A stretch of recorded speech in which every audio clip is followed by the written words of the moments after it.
How influential are our elected representatives, and should they be held accountable for the death of innocent people that occurs as a result of their dangerous ideas, rhetoric, and policies? You may remember in 2020, in an attempt to pander to Black Americans for their votes, Senator Chris Murphy took an action that may have resulted in making our school kids more vulnerable to attacks on campus.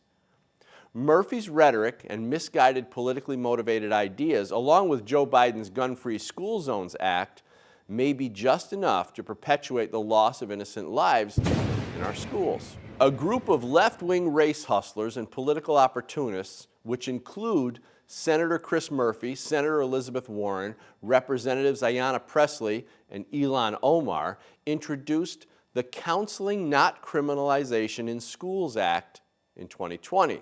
The purpose of the bill was to, quote, divert federal funding away from supporting the presence of police in schools and toward evidence-based and trauma-informed services that address the needs of marginalized students and improve academic outcomes and for other purposes, end quote. According to Forbes, Senator Murphy said in a statement that police shouldn't be in schools. He also said that there are plenty of better ways to ensure that our schools are safe places to learn, and Congress needs to understand how police in schools ends up with the wrong kids getting arrested for minor disciplinary actions and resources being drained from more effective programs.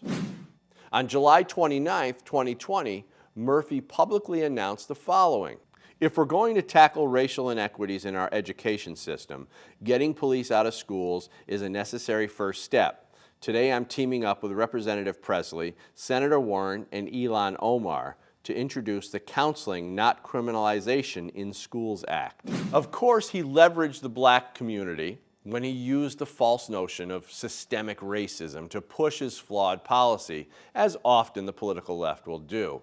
And he talked about how Black and Latino kids are disproportionately affected. Nothing new here, but the results of such rhetoric and political posturing may have terrible results.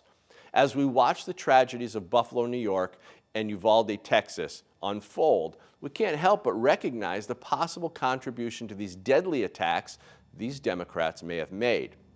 In the case of Uvalde, Texas, parents outside of the school during the tragic event were begging police officers to go in and save the children.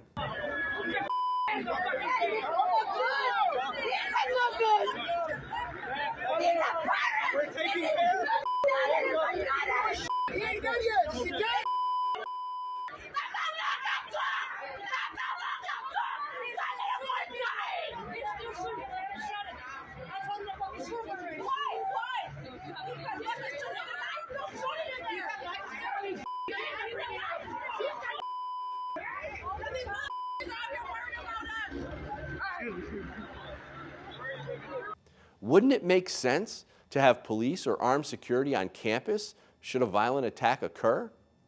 Democrats don't seem to like that idea, and Murphy has come out and said it. Since schools across America are already gun-free zones, our school kids are more likely to be the victims of violent attacks. School killings have nearly doubled since Joe Biden introduced his 1990 Gun-Free School Zones Act as part of the Crime Control Act, and they continue at twice the rate of increase every 10 years. Because our schools are now soft targets.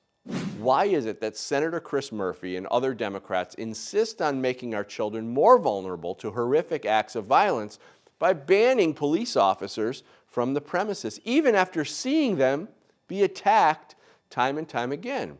And what should we do to stop them from further putting our children in danger? I'm Dan Wass. Tell us what you think in the comments below and share this with your family and friends to support AmmolandNews, America's oldest Second Amendment news outlet.